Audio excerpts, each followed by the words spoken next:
boat length circle that's around every mark on the course. But specifically, we want to talk about the weather mark. So what is this over here? Offset mark. You can call that kind of a reaching mark. It's an offset mark.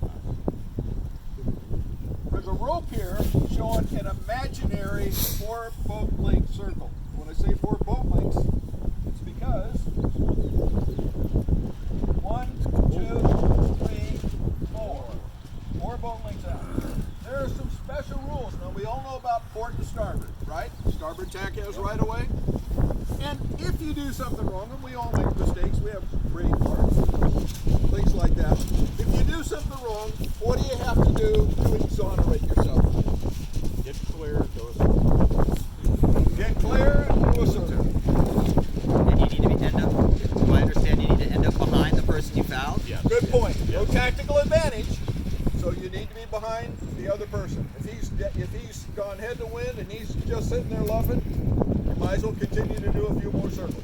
But the better thing to do is not foul anybody in the first place. Okay, so we have here the weather mark, and we have 2 boats approaching. We have blue coming in on starboard, and he is just laying the mark. He's looking pretty good. We have the red boat on port, and he is coming in.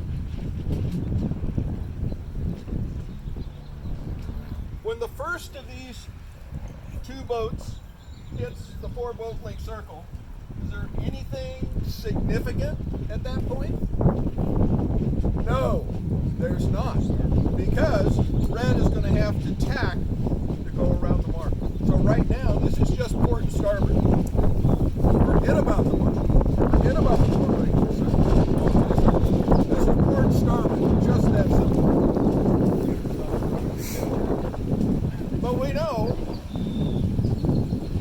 and I will tell you ahead of time, especially with the DF95s, we've got a lot of boats coming in. We've got a lot of boats. We're going to have a lot of boats at the start line. The other place we get a lot of boats, all at the same place, at the weather mark.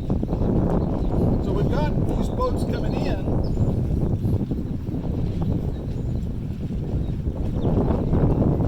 Port and starboard. It's got to stay clear.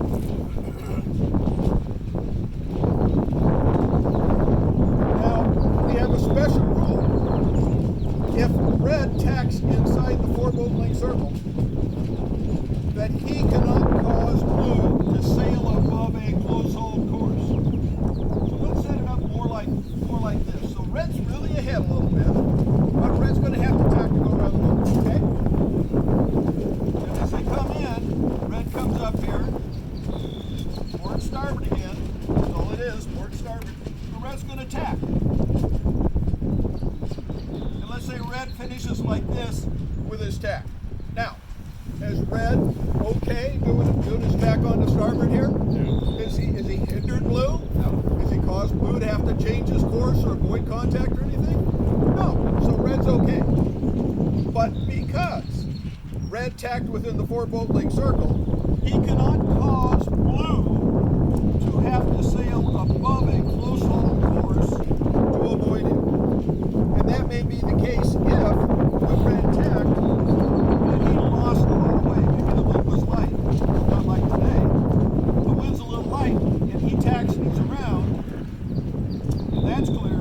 But now red isn't moving very fast. And of course blue's been on starboard and he's barreling right in.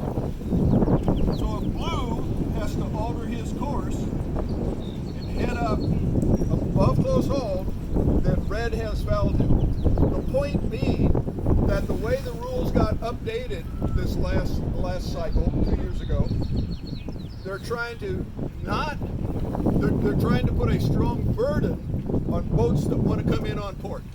It's not that you can't do it, but you're gonna have some extra. The onus is going to be on you to show that whatever you did when you tacked inside this 4 boat length circle, that you did it properly. Ben? So is the rule change such that if the boat had entered the 4 boat length circle ahead of blue, did we not used to say that he had rights inside? That's if they're on the same tack. Okay. That's if they're on the same tack.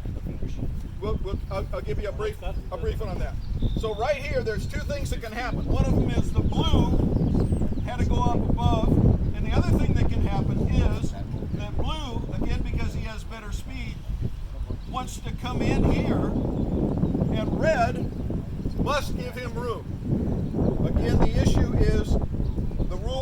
trying to make it. They don't. The rules don't want to have people coming in on port at the last minute. That's really the takeaway. So if there's a bunch of boats, like in our DF-95 fleet, if you're coming in on port, you got to be really, really careful. That's how San Diego rolls. That's why they're Everybody just comes in on board. Can I just show you a tactical thing that I do? If I'm coming in on port tack and I see that starboard tacker, I just let my sails out. I just slow down here. I let them sail forward. I call it a delayed duck. I delay. So I'm coming here like this. When I see, even back there, I see him coming. I'm here. And you slow down. I just let my main out and stay on a close hold course, maybe wiggle a little. Because Sure. it doesn't matter whether I duck them Sure. here or if I duck them here, I'm still only that distance behind them. Yeah, that's fine. So I do a delayed duck move there if I take them to cause a problem. So that's a tactic. Okay, if you foul somebody up here, you know what? It didn't work out. I thought I actually going to have enough room. I thought it was going to have enough speed, and it didn't work out. What do I need to do? Need to do a 360. Need to do a turn. You do your turn. Now you're clear. Sail on for the rest. All good? Without interfering with the other boats. When you do your 360, you must be clear of other boats.